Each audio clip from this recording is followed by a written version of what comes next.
The hardest thing a father can survive is the moment he realizes he's become optional in the life he built. For years, I believed that if I laid down a foundation strong enough, nothing could ever crack it, and I assumed my family would always be standing on it beside me. But a foundation means nothing to people who'd rather live in someone else's penthouse. It took one freezing Christmas Eve and a live news camera for me to finally understand that respect is never something you plead for. It's something you go out and earn on your own 2 feet. Welcome to a father's quiet reckoning. If you've ever poured everything you had into the people you love, only to be shoved aside the second someone richer or louder walked in, then you already know what it feels like to have your chest carved hollow. Before I tell you about the night that changed everything for my daughter and me, take a second to hit subscribe, drop a like, and tell me in the comments where you're tuning in from tonight. I read every one of them, and it's what keeps this channel alive. To understand why that night happened at all, you first need to know Walter Higgins. Walter lives on the far end of Birchwood Lane, in a weathered yellow house with a sagging wraparound porch. He's 74, a retired highway maintenance man who spent 4 decades clearing ice and patching roads through the worst winters the county could throw at him. His knuckles are swollen and twisted from years of arthritis, and yet every single day, Walter is out there doing something for somebody else. He runs a small volunteer operation out of an old brick garage near the train tracks, something the locals call the Birchwood Firewood Exchange. He gathers down timber, splits it by hand, and hauls it out to elderly neighbours who depend on wood stoves just to survive the season. Every Tuesday, he simmers a giant pot of venison stew for anyone who walks through his door hungry. Walter never charges a cent. He drives a dented 1997 Ford Ranger that groans every time it hits second gear, and he wears a patched-up canvas coat held together with electrical tape at the elbow. He's the kind of man who shows up precisely when the world turns coldest. My name is Richard Cole. I'm 53 and I run a small commercial roofing and framing outfit here in the county. I've spent my whole adult life putting in 12-hour days, coming home covered in sawdust with hands like leather. If I've got one honest fault, it's that I've always tried to purchase peace instead of demanding respect. When my ex-wife Diane walked out on me 6 years ago for a man named Gerald Prescott, I didn't put up a fight. Gerald is a managing partner at a private wealth firm downtown. He wears bespoke navy suits, drives a spotless silver Mercedes, and talks in this measured, clipped tone that makes you feel like you're being cross-examined. When Diane moved into his estate up in Cedar Crest, I let her walk away with nearly everything. All I wanted was for my daughter Hannah to be shielded from the wreckage. I didn't want her stuck in the crossfire, so I stayed quiet, worked longer hours, and kept covering Hannah's tuition at the state university while Gerald handed her a brand new Range Rover and flew her out to Cancun on holiday. I told myself that keeping the peace and actually having peace were the same thing. I was dead wrong. All I was really doing was funding my own disappearance. Tuesday, December 18th, 4:15 in the afternoon. The call came through while I sat in the cab of my 2019 Silverado, waiting on a lumber shipment at a job site off Industrial Parkway. The heater was humming warm air across my boots and the sky outside looked like a slab of wet concrete. My phone lit up on the dash with Hannah's photo. "Hey, sweetheart," I answered. "Just thinking about you, actually. Picked up that honey-glazed turkey you like from the butcher over in Millbrook. All set for Christmas Eve." There was a long silence on her end, just the faint scrape of windshield wipers in the background. "Dad," she finally said, her tone completely flat. "About Christmas Eve. I think we need to switch things up." "Switch it up how?" I asked, setting my clipboard down on the seat. "We always do turkey together on Christmas Eve, Hannah. Just the 2 of us. Then you head to your mum's the next day. We've done it that way since the divorce." I know, she said, and I could hear her fidgeting in her car. "But Gerald got tickets for everyone to the winter benefit at the club on Christmas Eve, and then we're all doing a big dinner at the house after. Mum really needs me there." "You could still swing by the gala later, right? We could eat at 5. "Dad, no," Hannah said, her voice suddenly sharper. "Gerald's kids are flying in from Denver. He's genuinely trying to bring the whole family together this year. Mom's husband is going to be there, and we're trying to make him feel included. It matters to Mum, and honestly, it'd just be weird if you showed up, or if I had to duck out early to see you." Every word landed like a stone on my sternum, trying to make him feel included. I had spent 22 years being her actual father. I was the one who held her hair back when she had the flu. I was the one who spent 3 straight weekends replacing the brakes and alternator on her first car so she'd be safe driving to school. "Hannah," I said, keeping my voice level, "I already bought the food. I took 3 days off work. I haven't seen you since September." "Dad, please don't make this harder." she sighed, and I could hear the irritation creeping in. It's one holiday. Gerald put a ton of effort into planning all this. You can figure something else out this year. Figure something else out. The call ended before I could respond. No goodbye, just silence. The cab of my truck went completely quiet except for the engine ticking as it cooled. I sat there for a solid 4 minutes, staring up at that grey sky, feeling the cold creep in through the driver's side window. If you've ever felt that gut punch of realizing you're completely disposable to the people you built your entire life around, go ahead and hit that like button. It genuinely helps this story reach other fathers who might be sitting in a cold truck cab right now, feeling exactly the same way. Wednesday, December 19th, 5:30 in the evening. I couldn't bear sitting alone in my house on Willow Court, staring at the small artificial tree propped in the corner. So I loaded up 2 commercial chainsaws, a set of log chains, and a couple of splitting moles into the bed of my Silverado and drove out to the Birchwood Firewood Exchange. When I pulled in, snow had just started drifting down, small white flecks catching the amber glow of the sodium lights outside the garage. Walter was out front, hauling heavy rounds of split oak into his truck bed, favouring his good leg. "You're moving slow tonight, Walter," I said, climbing out and pulling on my work gloves. He straightened up, wiped his forehead with his taped sleeve, and gave me a tired, honest grin. "Cold gets down into the bone, Richard, but Mrs. Alvarez on Cedar Street is down to her last few logs, and the forecast says we've got a real storm rolling in tomorrow night. If she doesn't get wood by Friday, she'll be burning her furniture to stay warm." I didn't say a word. I just took the log out of his hands, tossed it into his truck like it weighed nothing, grabbed my chainsaw, and started cutting. We worked in silence for 2 hours straight. Walter never asked why I was out there on a Wednesday night instead of prepping for the holidays. He just kept stacking what I cut.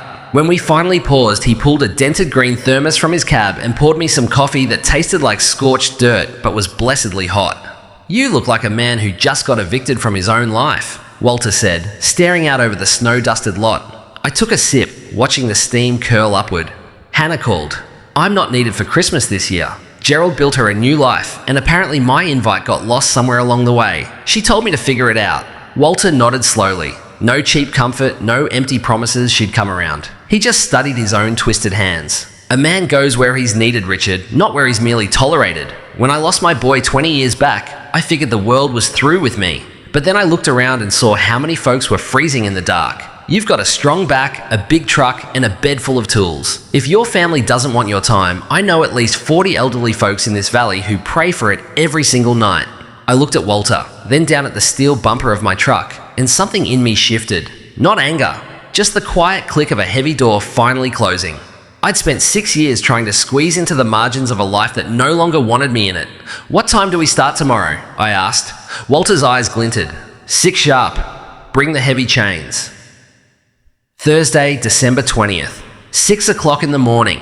The storm hit exactly when the forecasters predicted, but nobody was ready for how brutal it actually got. By Friday morning, nearly 2 feet of snow blanketed the county and a thick sheet of ice coated every power line from the valley clear up to Cedar Crest. Winds screamed at close to 40 miles an hour, toppling old maples and snapping utility poles like matchsticks. By Friday afternoon, roughly 80% of the county had lost power entirely. The temperature dropped to 3 degrees above zero. I left my phone sitting on the kitchen counter, still charging. I pulled on my heavy insulated bibs, my winter boots, and my high-visibility jacket. I packed the Silverado's bed with extra diesel cans, 2 portable generators from my shop, cases of bottled water, and a dozen heavy wool blankets from the surplus store. For the next 48 hours, my entire world shrank down to the beam of my headlights cutting through the storm. Walter and I turned into a 2-man rescue operation. The county plows were buried, stuck in drifts along the main highway, but my truck had a steel plow mounted up front and brand new studded tyres with 4-wheel drive. We cleared the lot at Fairhaven Senior Living after their backup generator gave out. I hauled my biggest generator inside, ran extension cords through the kitchen window myself, and got the heating and refrigeration back online before the pipes could freeze solid. We survived on cold sandwiches and Walter's burnt coffee. We cut fallen trees off Route 12 so an ambulance could reach a woman in labour. We delivered dry firewood to 11 different households huddled around their fireplaces with no other heat source.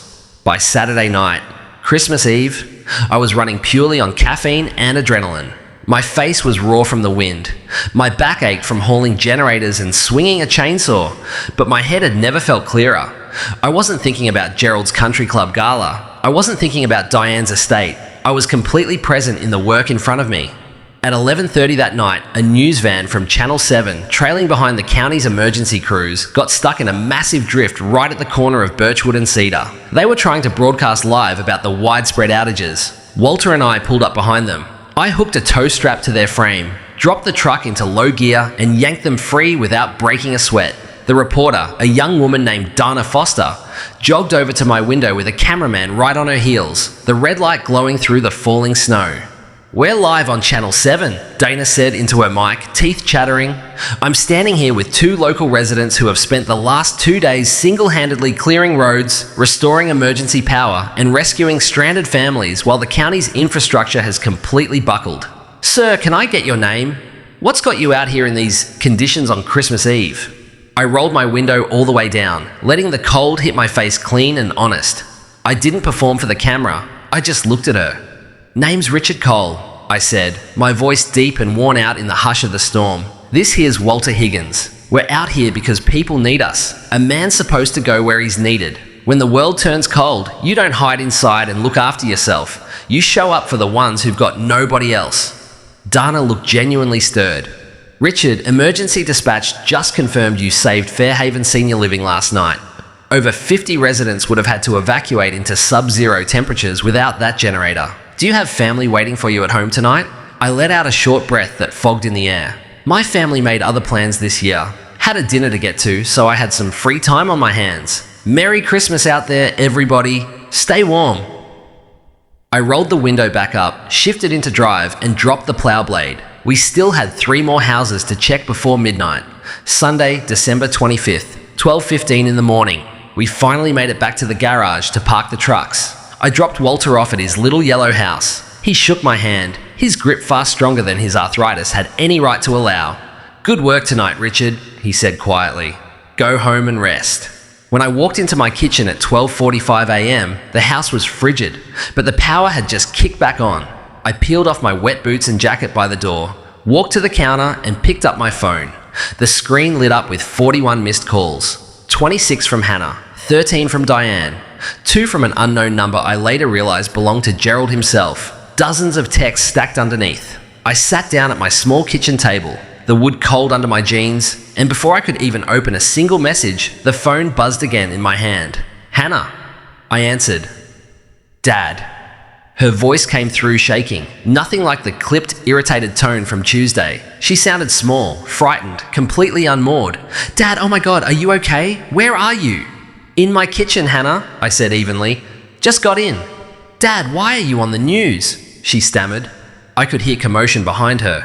Diane's voice pitched high, Gerald sounding uncharacteristically loud.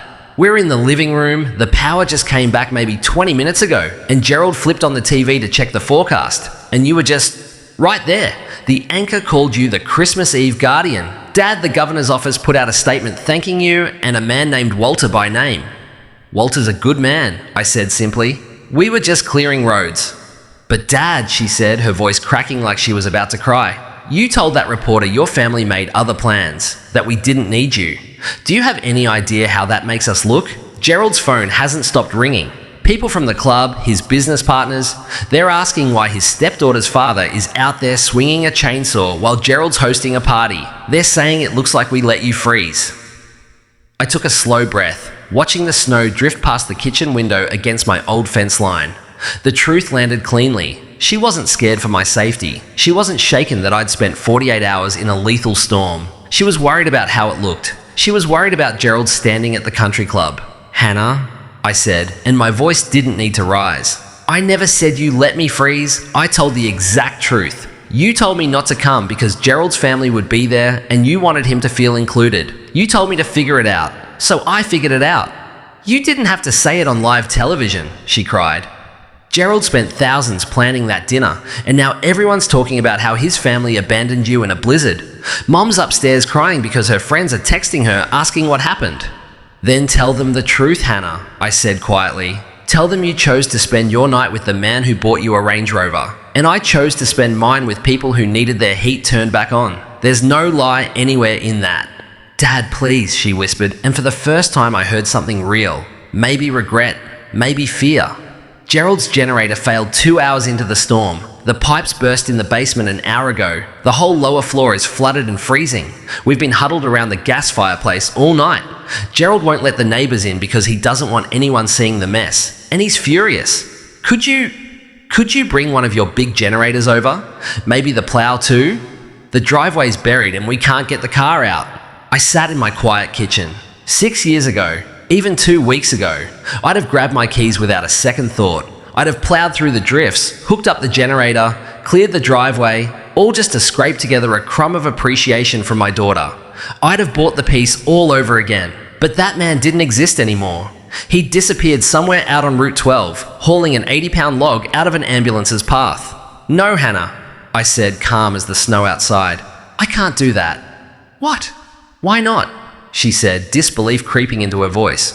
"Dad, we're freezing here. You've got the equipment right there." "My equipment belongs to the community tonight," I said. And honestly, Gerald's a wealthy man. Managing partner at an investment firm, drives a Mercedes. I'm sure he'll figure it out. Isn't that what you told me to do? "Dad, how can you be this cold? It's Christmas." "It is," I agreed. And I spent my Christmas Eve making sure 50 elderly people didn't freeze to death in a nursing home. I went where I was needed. I'm not needed at Gerald's house. I'm only convenient there when the power goes out. It took me 53 years to learn the difference between those two things. "So you're just leaving us like this?" "Gerald's your family now, Hannah. You spent the last 3 years making sure of it. Let him take care of you. I'm going to bed." I hung up before she could answer, then powered the phone all the way off, set it face down on the counter, and walked to my bedroom. Monday, December 26th, 8 o'clock in the morning. The sun rose over the county. I made a real pot of coffee, not Walter's scorched dirt, and sat by the window. When I turned my phone back on, more messages were waiting. Diane calling me selfish, and one long rambling text from Hannah half apologising, half justifying why she had to stay at Gerald's. I didn't answer any of it. I wasn't angry. I didn't feel triumphant either. I just felt an enormous, clean sense of space. My life had gone quiet, and it felt honest for the first time in years. Around 10, I drove over to Birchwood Lane. The roads were mostly clear now, the ploughs finally catching up. I found Walter out on his porch in an old folding chair, a wool blanket over his knees, watching sunlight hit the snow. I climbed the steps carrying a plate of that honey-glazed turkey from the butcher in Millbrook. "Figured you could use some breakfast, Walter," I said, setting the plate down beside him. He looked at the turkey, then up at me, his eyes crinkling. "The Christmas Eve Guardian brings turkey now. Must be doing something right." "Don't start," I laughed, dropping down onto the top step and letting the cold morning air settle over me. We sat there a long while, not talking, just watching smoke curl out of a chimney down the block. I understood then that a man's worth was never measured by the titles handed to him or the bloodlines he defends. I'd lost a daughter who only wanted me around when the lights went out, but I'd gained an entire town that knew exactly who I was when the world went dark. And for the first time in 6 years, that was more than enough.